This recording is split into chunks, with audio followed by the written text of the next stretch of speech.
des courbatures, de la fièvre et un mal de tête. L'épidémie de grippe touche déjà beaucoup de personnes en Pays de Savoie. Mauvaise nouvelle, elle devrait durer encore plusieurs semaines. Bonne nouvelle, il existe quelques remèdes pour éviter de tomber malade. Aux urgences de Chambéry, des affiches placardées sur les murs expliquent, en raison d'une épidémie de grippe, le port du masque est obligatoire. Pour la première semaine de janvier, le réseau Sentinelle dénombre près de 30 000 cas sur la région Auvergne-Rhône-Alpes. Dispositif spécial dans les hôpitaux. Plus de 14 000 personnes sont mortes l'année dernière en France à cause de la grippe d'après Santé publique France. Les hôpitaux des Pays de Savoie s'apprêtent à recevoir de nombreux patients, notamment les personnes âgées, particulièrement sensibles à cette maladie. À Chambéry, par exemple, le centre hospitalier met en place dès ce lundi 8 janvier une unité hivernale avec des médecins mobilisés et 10 lits supplémentaires. On doit isoler les patients pour éviter davantage de contamination. Dr Fedos Dosda, médecin aux urgences de Chambéry. Depuis le début de l'épidémie, au moment des fêtes de Noël, le port du masque est obligatoire à l'intérieur de l'établissement. Les visiteurs sont également invités à se rendre au distributeur gratuit de solutions hydroalcooliques pour se laver les mains. Comment ne pas tomber malade? D'après le Dr Fedos Dosda, médecin aux urgences de Chambéry, la grippe cette année n'est pas plus contagieuse que l'année dernière. La première chose, il faut penser à se vacciner systématiquement, conseille-t-elle. Il faut également porter un masque lorsqu'on est malade car la maladie se transmet par les postillons et par voie respiratoire. Les mouchoirs usagés doivent être jetés dans des poubelles fermées. Dernière chose, il faut se badigeonner les mains plusieurs fois par jour avec une solution hydroalcoolique, conclut-elle. Des conseils à appliquer jusqu'à la fin de l'épidémie qui devrait durer encore quelques semaines en Pays de Savoie. Nous sommes dans le lotissement des Pétunias, construit en 1983, composé d'une soixantaine de maisons à l'entrée de la commune. Gérard Marouzet habite ici depuis le début, il y a près de 35 ans, et ces derniers temps, il a constaté que de plus en plus d'habitants, hommes comme femmes, annonçaient à leurs voisins qu'ils étaient atteints de cancers divers. On se connaît tous, on n'a pas fait une enquête pour savoir si il y avait un tel qui était cancéreux. On a simplement parlé entre nous et on s'est aperçu qu'il y avait quand même une multitude de personnes touchées. Monique Deldic fait elle aussi partie des anciens du lotissement. Âgée de 64 ans, elle a perdu son mari le 24 décembre dernier. Un cancer des poumons qu'il a emporté en 2 mois alors qu'il ne fumait pas et n'avait pas d'antécédents familiaux. Il était en pleine santé. Il était toujours dehors aussi, mon mari. Il promenait son chien toute la journée. Il doit avoir quelque chose quand même. Parce qu'avec les tracteurs qui passent dans les champs, tout ça, on voit que ça. Le lotissement se trouve en effet en bordure d'immenses champs où sont produits du blé, des betteraves et des pommes de terre, champs qui sont régulièrement traités par les agriculteurs. Alors même s'il n'est pas question pour les habitants de montrer du doigt qui que ce soit, Patricia Beaubriot, qui vit ici depuis 18 ans, s'interroge. J'ai des petits-enfants qui me demandent l'été, Manou, est-ce qu'on peut aller jouer dans les champs? Moi je dis oui. Alors, je me pose la question, est-ce que je peux continuer à aller comme ça avec eux? Est-ce qu'il va pas leur arriver aussi une maladie, un cancer? Par moment, ça vous arrive de vous dire, je vais déménager? Oui, bien sûr, on se le dit, mais en même temps, on est tellement bien. On n'a pas toute la pollution de la ville. Et puis, voilà, quand on voit le nombre de cancers, il y a un souci, il y a un problème. Contactés par téléphone, les médecins d'Ouplain-en-Couanne disent ne pas avoir noté d'augmentation des cas de cancer, mais les habitants ne sont pas forcément suivis sur la commune. Alors, pour avoir des données fiables, les riverains de la rue des Pétunias ont écrit au préfet du Nord, qui a saisi l'Agence régionale de santé et la direction de l'environnement. Gérard Marouzet. On ne sait pas d'où ça vient, mais on veut savoir. Je veux simplement que l'on nous dise s'il y a plus de malades chez nous et si Ouplain-en-Couanne est plus ou moins impacté que d'autres villes des Hauts-de-France. C'est un problème de santé publique et on espère quand même que les autorités vont s'inquiéter et nous donner des réponses. L'une des pistes serait Catmo, l'organisme qui suit la qualité de l'air, installe un capteur pour mesurer les molécules dangereuses pour la santé, issues notamment des pesticides.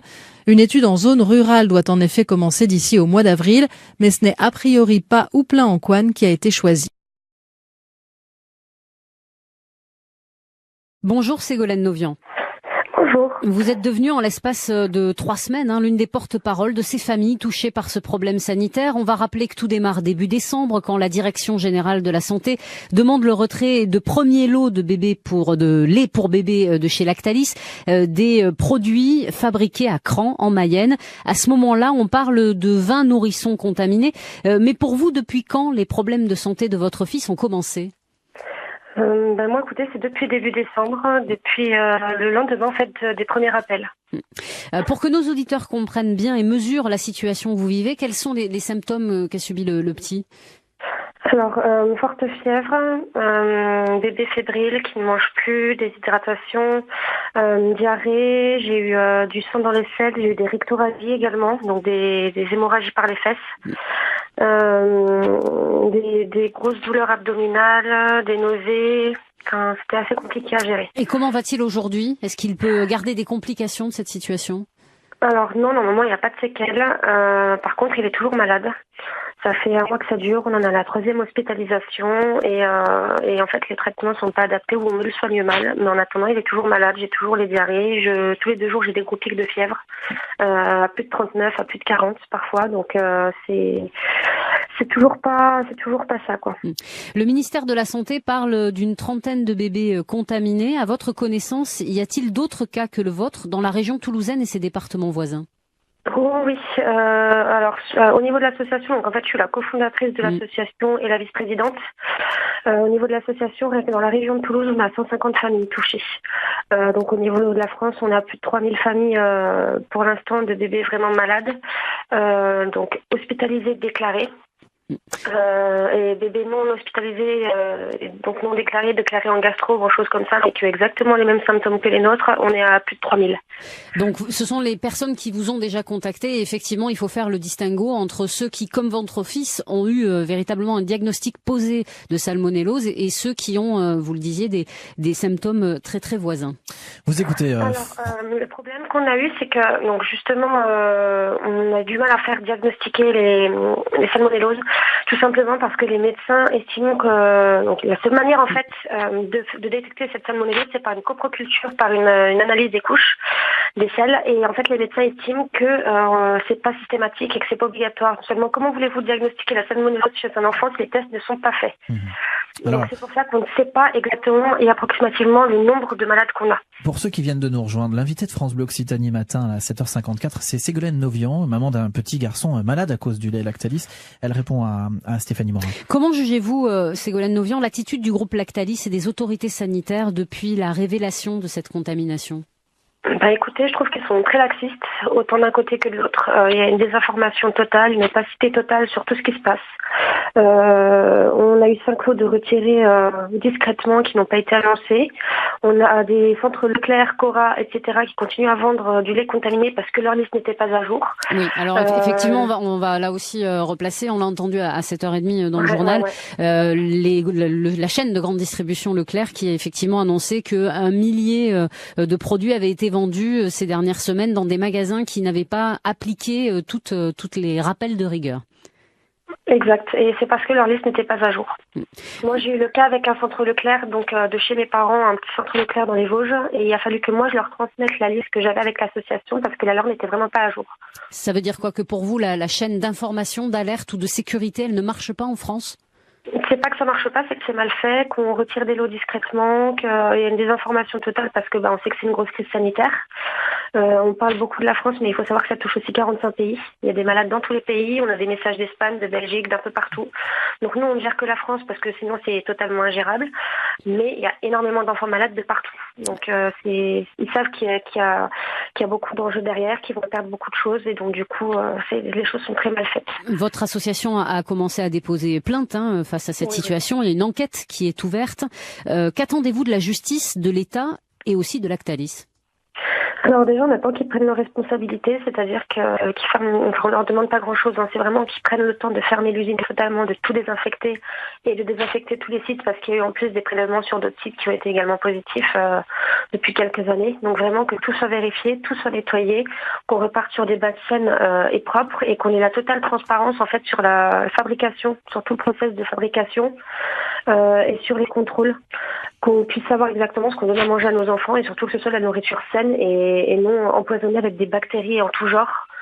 Donc voilà, on en a un peu marre de tout ça. Ça touche quand même à nos enfants. Et moi personnellement, je trouve que c'est très grave de toucher des enfants comme ça pour de l'argent. Je trouve que c'est très grave.